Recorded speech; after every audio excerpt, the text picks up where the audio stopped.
President Buhari, a certified creative photographer and youngest daughter of President Buhari, has sparked controversy on social media after flying our dear presidential jet. He's our own now. For her photo shoot in Bauchi State, according to reports, she had flown to with the presidential jet to attend a special Durbar ceremony in Bauchi. And the special advisor to the president said it was authorized. I was a bit, not so upset, but I just felt that we shouldn't get to a point where our leaders take Nigerians for granted. Nigeria is bigger than any president or anybody. We should try as much as possible to set a precedent for tomorrow's sake. Now, I looked through the budgeting for that presidential fleet from 2011 to 2020. 2011, they spent over 17.998 billion to service it. 2012, 3.54 billion. 2013, 7.55 billion. 2014, 7.97 billion. 2015, 2016, 17, 18, 19. Right. So we've spent over 90 billion in servicing that, presidential fleet. I personally find it annoying when I find people do those things, where your company fuels your car and you allow your children to take it to school.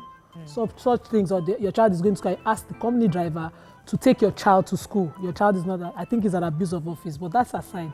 The President Buhari himself took inventory of our number of airplanes under the presidential fleet and promised us that to curb wastage, he was going to sell out some.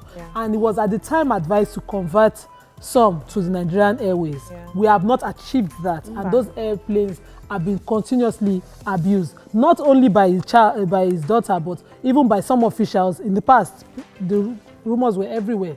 Now, this same President Buhari promised a lot of other things that we've not found since 2015 to be done. One of the shocking ones was to find out that, even when they said there was not office of the First Lady, that there was one, and they did not allow the First Lady of praise. So a lot of things are not connecting under him.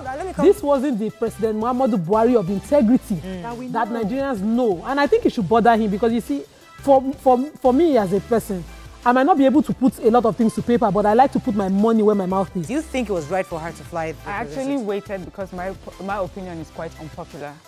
I do not, I don't know if it's unconstitutional.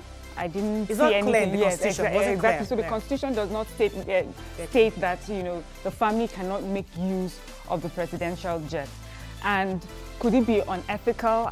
I don't know, because this is just part of the family. And as you mentioned, when you made an example of when you have an official car, people use them for it's to aid you. The reason you have those things is also to aid, to make your work easier. And part of making your work easier is make sure that family is sort of sorted out. So what I would have suggested is they would have done it like what I wanted to use. Michelle Obama had said one time that the food which is served at the White House, when they do dinners, they pay for it. So it comes out of pocket. So in cases like that, where the family would have to, maybe the family would be given an invoice for the aviation, the fuel that may have taken her back and forth. But I don't think that a total ban on the family from using the jet, for me, it does not really make sense. I think we were taking it too far. I understand the anger. I understand the anger of, you have promised that this particular fleet, we have the second largest fleet in this country next to Arik. That's a whole commercial airline. You had promised that the planes would be sold. They put 2 up for sale in 2016 or so. To buy it, I don't know if it's government's fault that nobody has come to buy those planes. Point taken. Let me come to Rachel. So, I don't have a problem with using the presidential fleet. After all, your father is the president. But you and I know that they will not make any provisions for her to pay for it. Now, she's not using it for an official duty. She's using it for her private business. She's not appointed. She's not appointed. She's not exactly. So she's using it for her private. What Miriam is saying is that if she's allowed to use it, she should pay for that. Exactly. That's what I expected. That's a suggestion.